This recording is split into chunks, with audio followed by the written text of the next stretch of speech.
Hello दोस्तों, मेरा नाम है उमेश कारे।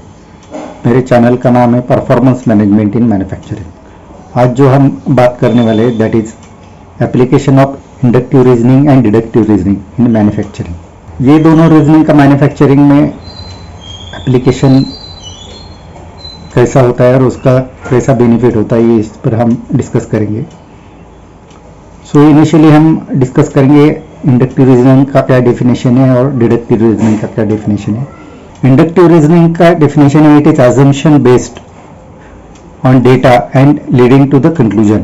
कोई डेटा पर कुछ अजम्पशन फॉर्म करके उसको हम कंक्लूजन डिराइव करते हैं। इसका कि इंडक्टिव रीजनिंग का ये मतलब है। डिडक्टिव रीजनिंग का डेफिनेशन है start with some statement and then testing all the hypothesis to reach the conclusion. कोई स्टेटमेंट पर ये रीजनिंग शुरू होता है और जो हाइपोथेसिस है, जो अंडरस्टैंडिंग है, उस पर उसका सबका टेस्टिंग करके कोई कंक्लूजन पर हम आते हैं। उस पर टेस्टिंग में जो जो कॉजेज है, जो हाइपोथेसिस है, वो डिडक्टिव रीजनिंग से एलिमिनेट करके एक स्पेसिफिक कंक्लूजन पर हम रीच करते हैं।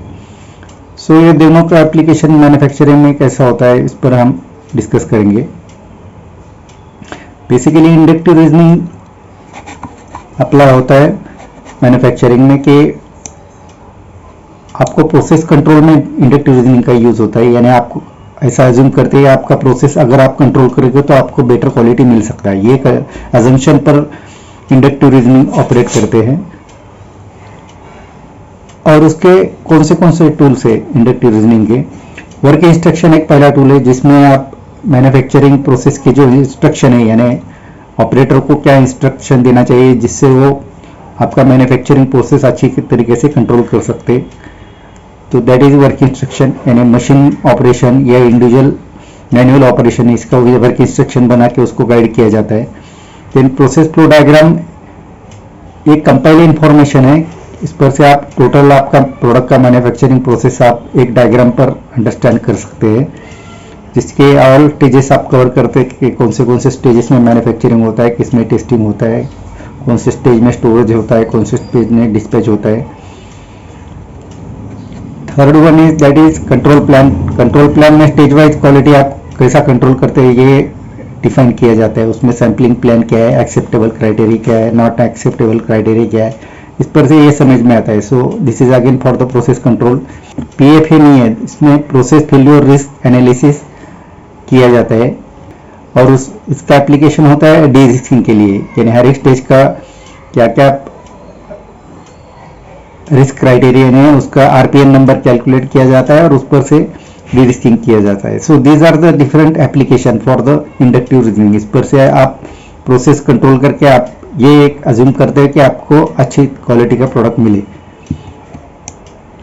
देन डिडक्टिव रीजनिंग में बेसिक आइडिया डिडक्टिव रीजनिंग का ऐसा कि आपको क्वालिटी इंप्रूवमेंट, प्रोडक्टिव इंप्रूवमेंट में जो कॉजेस है जिससे आपका ये अंडरस्टैंड होता है कि इसकी वजह से मेरा क्वालिटी खराब मिलता है या इसकी वजह से मुझे प्रोडक्टिविटी नहीं मिलता है, वो कॉज एक एक करके आप एलिमिनेट करेंगे तो आप ऐसे प्रोमिनेंट कॉजेस पे आओगे कि जिस पर से आपका क्वालिटी इंप्रूवमेंट में और प्रोडक्टिविटी इंप्रूवमेंट में ज़्यादा से ज़्यादा फायदा हो सकता है। तो लिमिटेड कॉजेस पर अगर काम करोगे तो आपको उसका ज़्यादा बेनिफिट मिल सकता है। सो उसके लिए डिडक्टिव रीजनिंग के डिफरेंट कॉज एलिमिनेशन के लिए डिफरेंट टूल यूज होते हैं। That is Pareto chart, that is 80-20 principle chart है। उसमें आप 20% कॉजेस फाइंड आउट करके जिसका इम्पैक्ट 80% इफेक्ट पर है वो एलिमिनेट करेंगे तो आपको 80% बेनिफिट मिल सकता है। कॉज इफेक्ट डायग्राम ये प्रॉब्लम के कॉजेस आइडेंटिफाई करने में, एनालिसिस करने में इसका इफेक्ट होता है, ये बेनिफिट होता है। और वो कॉजेस आप आइडेंटिफाई करके एलिमिनेट करेंगे तो आप जो आपको प्रॉब्लम है यानी डिफेक्ट जनरेशन जो होता है वो एलिमिनेट कर सकते हैं। करेक्टिव एंड प्रिवेंटिव एक्शन एक मेथोडोलॉजी, इससे आप जो कॉजेस आइडेंटिफाई किया उस पर से करेक्टिव एक्शन ले सकते हैं। देन एसपीसी एंड एक्सक्यूसिव मेथोडोलॉजी, ये statistical process control and statistical quality control, ये मेथड से आप प्रोसेस अच्छी तरीके से कंट्रोल कर सकते हैं और उसमें जो जो कॉजेस आप आइडेंटिफाई करते हैं वो एलिमिनेट कर सकते हैं। जिसमें ट्रेंड चार्ट आता है, देन कंट्रोल चार्ट्स आता है, उसमें से आप कॉजेस आइडेंटिफाई कर सकते हैं for the elimination. And last one is process capability studies. Process capability study से आप फाइंड आउट कर सकते हैं कि आपका प्रोसेस कैपेबिलिटी अचीव करने के लिए कौन से क्राइटेरिया है, कौन से कॉजेस है, और ये एलिमिनेट कर सकते हैं और आपका प्रोसेस कैपेबल बना सकते हैं। तो एट द एंड हम कंक्लूजन पर अराइव करेंगे। कंक्लूजन में हम ये बोल सकते हैं कि हमको बोथ यानी inductive reasoning and deductive reasoning both are useful in the manufacturing. For process control आप इंडक्टिव रीजनिंग अप्लाई कर सकते हैं और for quality improvement and productivity improvement आप डिडक्टिव रीजनिंग अप्लाई कर सकते हैं। But to get the better effect आप डिडक्टिव रीजनिंग इंप्लीमेंट करोगे तो आपको जल्दी रिजल्ट मिल सकता है, बट फॉर दैट आपको इनिशियली प्रोसेस कंट्रोल इंप्रूव करना पड़ता है। So now we are closing the video.